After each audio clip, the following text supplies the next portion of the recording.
This specialty project is on fire today. We are at the ECU GlasStation in Farmville to learn about the complex, intricate process of glass blowing.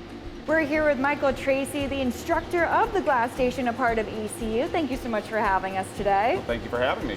So what are we going to be creating and learning all about today? Well, today I'm going to show off some of the basics of how blown glass is done, and I'm just going to be making a fun, colorful vase for y'all. First, I'm going to grab a preheated hollow pipe.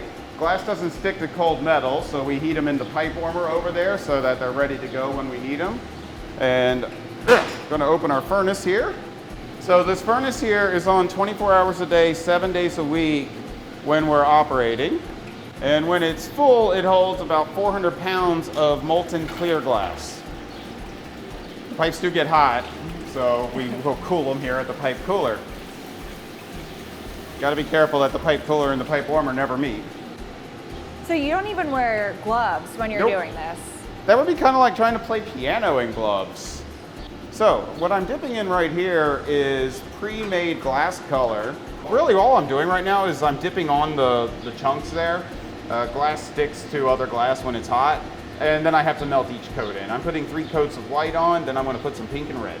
All right, I'm going to blow, and I'm going to cap the pipe while I'm blowing. And that air will get trapped in there, the air pressure. The heat of the glass expands it, and it should blow my bubble for me. I have gotten this nice and hot. I am going to roll it on the steel table here to suck some of the heat out of the tip. 90% of what we're doing when we're working glass is heat management in some form or fashion. I always tell students, get it to the point you're having a hard time controlling it, and then 5 seconds more. So like almost like dripping or falling off of the stick. So, as opposed to like other art forms, how would you say yours is special or different? well, I think, to an extent, every artist is going to feel that their material is special. There is a reason that they were attracted to it in the first place. This, I think half of it is the appearances. Yeah. Especially in the modern day, we're so used to glass just being factory made by machines. And to actually know that, at some point it was made by hand is kind of an astonishing thing. So I'm just letting gravity and centrifugal force help out a little here. So I'm doing a type of punty that I sometimes call a cheater punty, but more commonly just called like a sculptural punty. It leaves a patty of glass on the bottom that will have to be ground off later.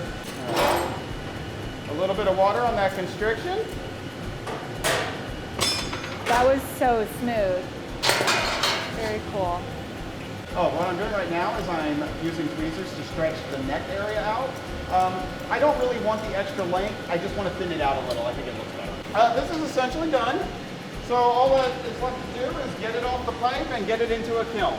How long does that stay in the kiln for? That depends on the thickness. Our standard annealing schedule here is 16 hours.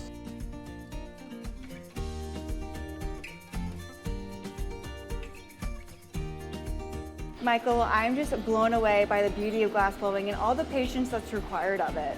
Well, thank you for coming. It was my pleasure. And please do come again. We have public demonstrations on the 3rd Friday of each month, so come anytime. Well, we'll have to come back, and make sure to come back to Hello ENC every week for a new specialty project to see what makes ENC a destination to be.